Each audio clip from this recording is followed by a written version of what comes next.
Ce qui comptait était la réalité économique, politique et sociale, parce que c'est elle qui représentait la base, elle donnait pratiquement la raison d'être à la suprastructure qui n'avait pas une importance en soi. Marx avait raison. Bon, quelle était la difficulté? Dans la société nationale, on avait une réalité économique, politique, sociale, qui donnait l'essence aux règles de droit. Et par exemple, quand j'étais étudiant, on avait une branche spéciale à la faculté de droit de Bucarest qui s'appelait droit des coopératives agricoles. Bon, c'était une sorte de droit civil adapté aux règles de fonctionnement des coopératives agricoles, des compagnies d'État qui gestionnaient la production agricole, qui essayaient d'établir des règles. Bon, alors c'était très normal. On avait une réalité de base, et la suprastructure, ou la superstructure,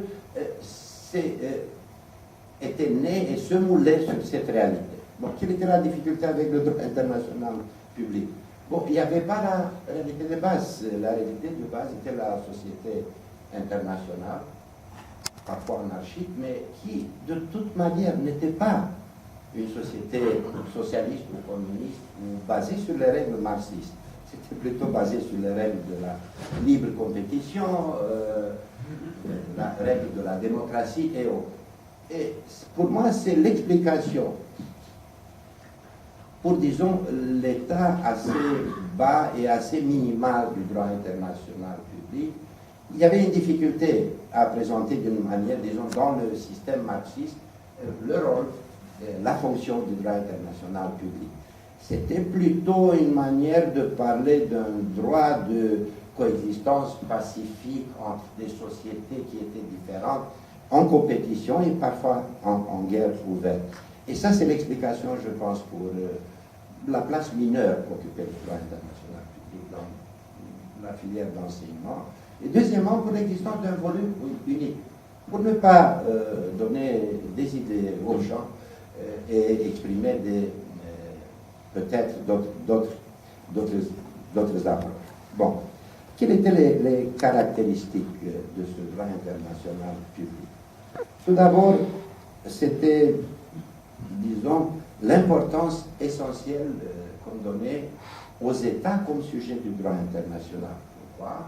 Parce que si les États étaient socialistes, ils avaient un bon comportement sur le plan international.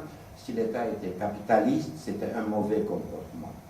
Mais en soulignant et en donnant cette priorité à l'État comme sujet du droit international public, on trouvait une excuse aussi pour les difficultés qu'on rencontrait sur le plan international face à la dialogue. Il y avait encore un avantage très grand.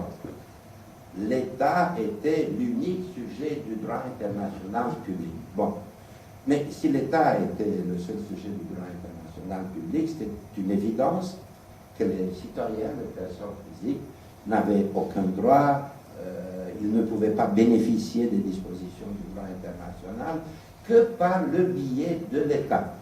Alors c'était, disons, je ne sais pas comment on dit en français, toucher d'une pierre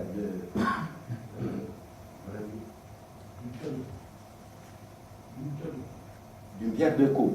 Bon.